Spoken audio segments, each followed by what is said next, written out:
Sound pollution அல்லது noise pollution ஆங்கிலத்தில் சொல்லுவோம். இப்போ இந்த இதனால ஏற்படக்கூடிய சிக்கல்கள் என்னென்ன சொல்லலாம்? ஒன் பை ஒன்னா சொல்லி பார்க்கலாம். ஏன்னா அதிகப்படியான சத்தம் நம்மளால டாலரேட் பண்ணிக்க முடியுமா? அப்ப என்ன பண்ணலாம்? ஃபர்ஸ்ட் சிக்கல்கள் சொல்லுங்க.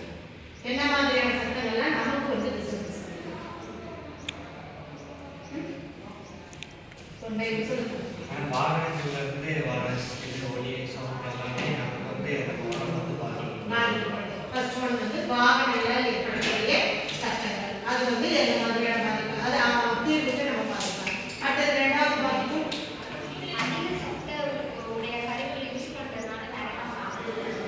அதிக சத்தம் உடைய கருவிகளை பயன்படுத்துறதுனால நம்மளோட உடல் நலன் பாதிக்கப்படுது.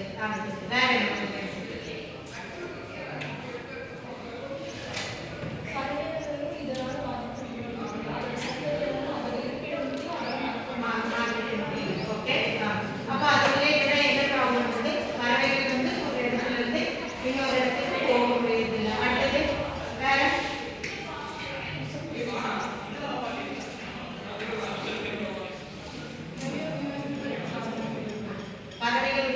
ஏற்படுது. அதுக்கப்புறம் விலங்குகளுக்கு ஏற்படுது. அடுத்தது வேற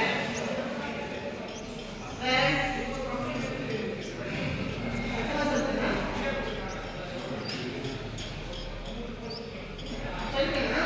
ஏதோ சொல்லாம சொன்னாதானே என்ன பிரச்சனை தெரியும்.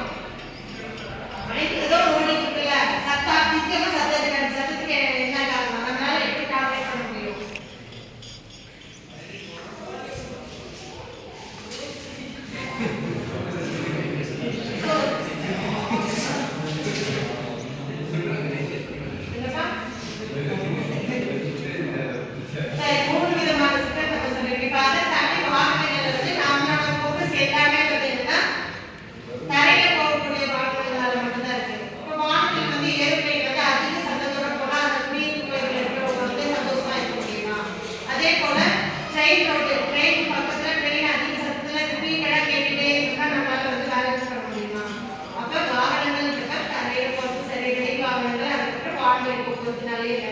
சிக்கல்கள் ஏற்படுது. இப்ப இந்த சிக்கல்னால நமக்கு 3 விதமான பிரச்சனை பார்த்தோம்.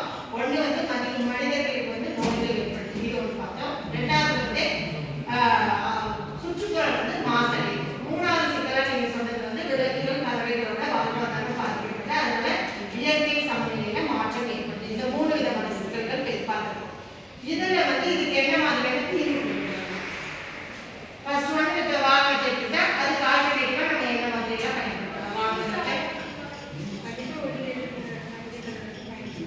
பயன்படுத்தக்கூடாது. அதுக்கப்புறம் வேற அதுக்கு ஆல்டர்னேட்டிவா என்ன பண்ணலாம்? பயன்படுத்துறதுக்கு நம்ம கண்டிப்பா அந்த வாகனம் பண்ணணும். ஒரு நம்ம டூவிலே போயிட்டு இருக்கோம். அந்த டூவில இருந்து அதிகமா சத்தம் வருது. அந்த சத்தத்தை ரெடியூஸ் பண்றதுக்கு நம்ம என்ன ரெமெடி எடுக்கலாம்? ஒண்ணு எலக்ட்ரிக்கல் வெஹிக்கிள்ஸ் பண்ணலாம். அப்புறம் சரியான டைம்ல அந்த வாகனத்தை பராமரிப்பு செஞ்சிடணும். அது மூலமா சத்தத்தை குறைக்கலாம். அப்ப அதுல இருந்து வெளிவரக்கூடிய புகையா இருக்கட்டும் எல்லாமே என்னன்னா வெளியில வராம சுற்றுப்புறம் பாதிச்சு மக்களும் நல்லா இருப்பாங்க. அடுத்தது ரெண்டாவது ஒண்ணு வாகனத்துக்கு சிக்கல் என்னன்னு பார்த்தோம், தீர்வு என்னன்னு பார்த்தோம். அதுக்கப்புறம் நம்ம பார்த்தது பறவைகளோட விலங்குகளோட வாழ்வாதாரம் பாதிக்கப்படுதுன்னு பார்த்தோம். அப்ப அதுக்கு நாம என்ன தீர்வு பண்ணலாம்?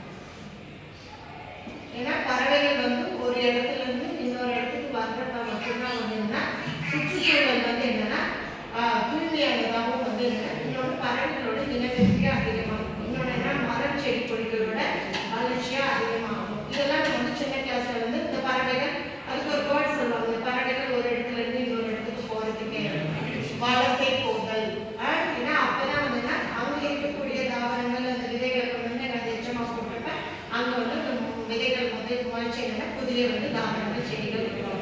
அப்போ பறவைகள் எந்த இடத்துல போகுதோ அந்த பகுதி செல்ஃப் மிக்கதா இருக்கும். இப்ப நம்ம தொடர்ந்து அந்த பர்டிகுலர் பிளேஸ்ல அதிகமா சத்தங்களை பயன்படுத்தி தொழிற்சாலையில இருந்து வரக்கூடிய புகை அல்லது அங்க வரக்கூடிய சத்தம் இப்படி தொடர்ந்து ரிப்பீட்டடா வந்துகிட்டே இருந்துச்சுன்னா அந்த பறவைகள் அந்த பர்டிகுலர் பிளேஸ்க்கு வரணும், வரவே வராது. அப்ப அந்த பகுதி என்ன ஆகும்? வறண்டு போய் மக்கள் வாழக்கூடிய தகுதி இல்லாம மாறிடும். அப்ப பறவைகள் ஒரு இடத்துல இருந்து இன்னொரு இடத்துக்கு வர்றப்ப என்ன சுற்றுப்புறம் பாதுகாக்கணும். அதனால இயற்கை என்னது? இயற்கை இதையும் நம்ம என்ன பண்ணலாம் பார்க்கலாம். இது ஒன்று பார்க்கலாம். அப்புறம் இன்னொன்று இன்னொன்று